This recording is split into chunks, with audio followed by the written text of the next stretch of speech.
mean, that was my biggest downfall, is just chasing, status.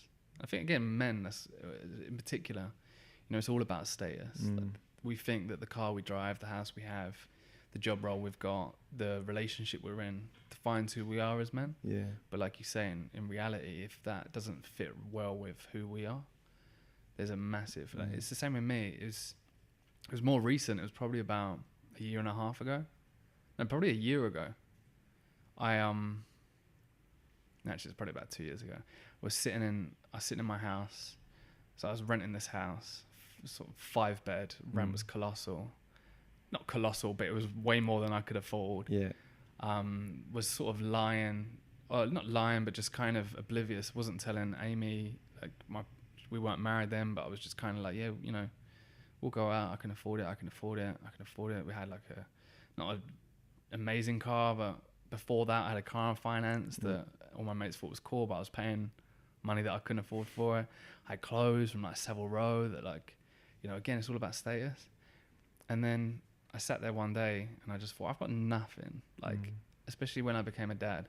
And there was something that happened with my brother recently, like a big accident that was completely out of the blue again. And that was what made me realize that if anything happens to me, I leave my kids and my wife with nothing, because it's all rented. It's all makes me look more successful than I actually am. Yeah. And now we've stripped it all the way back.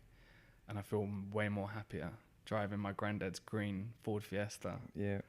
And living in, a 3-bed house, but, we're not renting it. Yeah. And I feel far more happier knowing that I've got, that there, rather than like renting it all and from the outside looking like I'm happy, but in the inside thinking I'm actually not happy at all. Do you know what, I haven't actually told this to anyone yet, but I wrote something the other day on my phone, and because I was obviously thinking about this conversation that we were going to have today, and I remember at the talk that you wrote a letter to your dad of things I think you wish you'd said, or you wish you could say to him, or something like that. And it just got me thinking, like, what do I wish I could say or explain or understand about myself back when I was in a really bad way. And I won't recite it now because I'm going to use it for something else, but essentially the picture I built up was that I look happy on the outside, but on the inside I was falling apart. Yeah. And it's exactly like what you just said. On the outside, having all these things and looking like you live in this great life, but actually on the inside you're just in absolute pieces. I think a great example of that for me personally is Avicii, like the DJ. Yeah. I mean, honestly, like, I grew up wanting to be a DJ, like most people do, and honestly, from the outside in, like, how perfect was his life. Like, he could literally, go to any club, get paid 6 figures probably to play some music, and travel the world, gig, and probably any relationship that he wanted he could have, and anything that he wanted he could have. But again, like, inside just tells a completely different story. And there's so many suicides like that now. There's so many out there that, again, from the outside in, you're looking at them, like Kate Spade, fashion designer. A lot of girls would dream of like her life, but she's obviously not happy, and it's scary. Again, like you say, it's this false reality of what happiness is that we're taught from a young age. Yeah. Like, achievement, success is what makes you happy.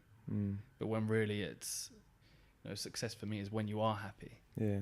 So if you could flip things then, and you could teach something in schools about happiness and well-being, and taking care of your mental health, what would you lay down as like the ground rules, or the curriculum, or however? I think it's more simple than people think. It's again, one, in schools in particular, like dealing with worry and dealing with stress, like you're not taught any of that. So like when GCSEs come, everyone's sort of struggling, and how do I deal with this stress, and how do I deal with this worry, and none of that's actually taught. I think just more openness as well. So again, school is still a very closed off place. Yeah. I think if the teachers, someone was telling me earlier actually, where I think her daughter was struggling at GCSEs. She went. The person said you need to be referred to CAMS, which is like the mental health for kids. And then 6 months later, had a letter saying you're not suitable for our program, or whatever they call it. And she wasn't. Like, her mum was like, she was just stressed about her exams. Yeah, yeah. But instead of her having this referral, if her teacher stood up in class and said, "Look, I know how you're all feeling. I've been there. I know you're all worried. you know, if you're stressed, this is what you should start doing. Mm. It's still very, you know, teachers don't, not every teacher, but most teachers don't have that open environment in school. So I think it's just, again, the whole stigma that surrounds mental health. If teachers are more open, then kids may be more open as well. Yeah. But just having like lessons on it.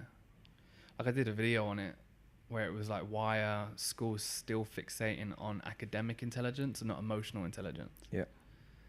Because it's like, what's a grade on a piece of paper when actually you're stressed, you're worried, you don't want to live anymore. Yeah, and I've got this thing of that I always say is like, when you look at the school curriculums, like I started secondary school in 1999, which is nearly 20 years ago, which is quite scary in itself. How old are you? 30.